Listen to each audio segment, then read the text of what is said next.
न्यूनतम मजदूरी से कम किसी इस श्रेणी के काम करने वालों को भुगतान की सूचना है तो दें, अब दे देंगे सरकार। ठीक ठीक हो गया।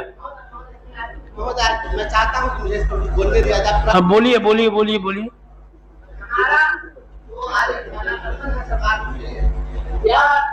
संविदा कर्मियों के लिए प्रतिदिन किसी न किसी माननीय सदस्य के द्वारा संविदा कर्मियों से संबंधित कोई न कोई प्रश्न लाया जाता है। महोदय, ये भारत का संविधान है और संविधान की शपथ लेकर हम सभी, चाहे पॉलिटिशियन हो, कोई अधिकारी हो, ऊंचे पदों पर बैठे हुए हैं और महान बने हुए, और भारत का संविधान कहता है आर्टिकल 14 समता का अधिकार, और इस राज्य संविधान पर तैयारी करके आए हैं कहा है। महोदय, मैं तो शिक्षक हूँ, तो हमेशा कुछ बात करता हूं। हाँ तो इसको अब संविधान की बात करने लगे हैं, यहाँ की बात कीजिए ना। संविधान के प्रति सब लोग जिम्मेवार है, संविधान की तो हम लोग शपथ लेते हैं। न शायद और लोग नहीं जानते हैं, आप ही जानते हैं। नहीं, और लोग संविधान नहीं जानते। ऐसा नहीं, इसको अन्यथा नहीं लिया जाए। नहीं अन्यथा नहीं, इसको झूठों के जो कहना चाह रहे हाँ उनको अंतिम बिंदु पर पहुंचने में वक्त लगेगा, लेकिन उनकी बात को समझ के हम पहले ही बता दे रहे हैं ब्रजवासी जी।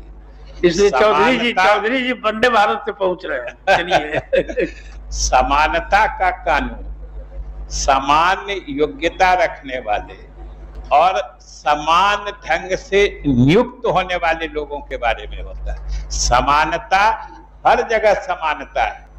जैसे समानता में है कि इक्वलिटी बिफोर लॉ है ना, समता समानता का अधिकार, उसी का दूसरा पार्ट है। उसी आर्टिकल 14 में पढ़ लीजिए कि इक्वल प्रोटेक्शन ऑफ लॉ, वो भी उसका एक पार्ट है।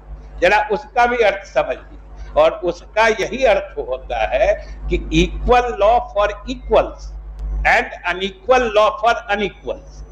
तो आप जो सीधे कहीं नियुक्त हो गए हैं, कोई प्रतियोगी परीक्षाओं से चुन के आते हैं, आप सबको समानता के अधिकार में एक साथ कैसे मिला दे रहे हैं? इसलिए आर्टिकल 14 अपनी जगह दुरुस्त है, उसको लेकिन मिस इंटरप्रेट करके, गलत व्याख्या करके, गलत जगह उपयोग मत करिए। ठीक हाँ।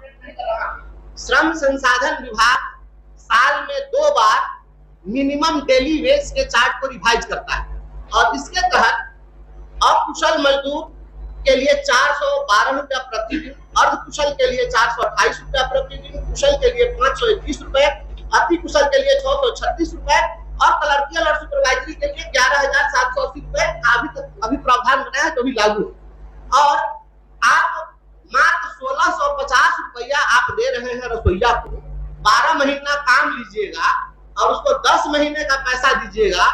इस 1600 रुपया में घर में पलने वाले कुत्ते का भी पेट भर सकता है क्या? और राज्य के नीति निर्देशक तत्व के तहत यह अपेक्षा होती है सरकार से कि आप आर्थिक न्याय करेंगे, तो क्या यह आर्थिक न्याय है? आप रात्रि प्रहरी को 5000 रुपया देते हैं, तो आप पुलिस पर कर्मचारियों की तुलना कुत्ता से कर रहे हैं क्या? नहीं, कर्मचारी नहीं कर रहा महोदय, मैं इसको निकालिए